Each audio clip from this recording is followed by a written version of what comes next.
Once upon a time, all the lands were fraught with persistent pain. So widespread was this affliction that 1 in 4 people experienced it. The pain lasted for more than 3 months. It shadowed their daily lives, held them back from everyday activities, and the interventions they tried proved useless. Hey, pain, go away, we've tried it all, but still you stay. Moving less, taking pills, knives and needles, and still we're sore. We can't take no more, no more. But the pain remains like a loyal companion. The people's hopes faded, and they became resigned to living with the pain. Only now the pain was a beast. Then along came a group of researchers, of which I am one. Back off, big fella. I'm Professor Lorimer Mosley, and I'm a pain scientist. Pain scientists are starting to think differently about pain and its causes, and we're making exciting discoveries, like how the way you think about your pain can change the way it feels. Over the next few minutes, I'll help you to understand your pain.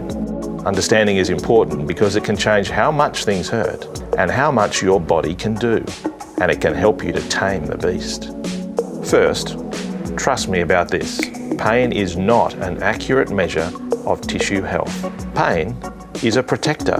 By making unpleasant feelings, your brain changes your behaviour so you can avoid injury or your tissues can heal. Sometimes pain is not helpful, like phantom limb pain. You don't expect a missing limb to ache, but it does, and the pain is very real. So how do we explain this? Well, pain is a warning signal from your brain that depends on credible evidence to say your body needs protecting. Sometimes pain's too protective and you get unnecessary warning signals. Pain scientists now understand that there are many ways our nervous system ends up producing unnecessary warning signals. Take conditioning, for example. You think of Pavlov's dog. Every time food was offered, Pavlov rang a bell. Of course, the dog would salivate seeing the food. This went on for a while. Eventually, the dog was conditioned to salivate for the bell alone. Well, conditioning is just one of the ways your body learns pain. And the longer your nervous system produces pain, the better it gets at producing it. Your body learns pain. So what feeds this beast? Well, let's look at how pain works. In your body's tissues, there are specific neurons, which normally only respond to harmful stimuli, whether mechanical, chemical, or thermal. When they are activated, they send a warning signal to your spinal cord, which can in turn send a signal to your brain.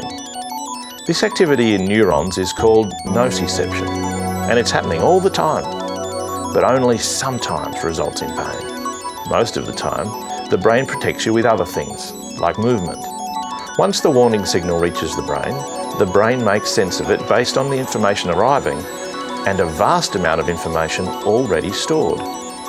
If there's good reason to think protection is required, then your brain makes pain. One of our amazing discoveries is that you can have pain without any physical stimuli. Thoughts and places might activate the warning signals, and the pain feels exactly the same. But it's not just your brain. Your spinal cord also learns how to generate unnecessary warning signals. So how do you know when your nervous system is learning pain? You may notice your pain spreads or comes on without warning. Your body feels odd and it's hard to move properly. Your pain changes quickly with your mood and small annoyances can set it off. Old injuries start to hurt again. You're more sensitive to stimuli. And the longer the pain goes on, the more all of this occurs. The old way we understood pain could not explain these things and left many sufferers feeling like no one believed it was real. Or for it to hurt so badly, there must be a major tissue problem.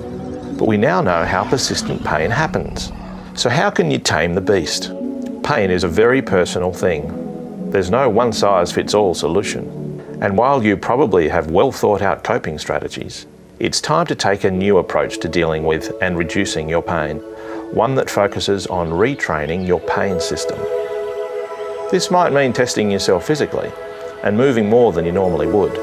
Being honest about your current attitudes and beliefs can also help, as can asking your health professional new questions.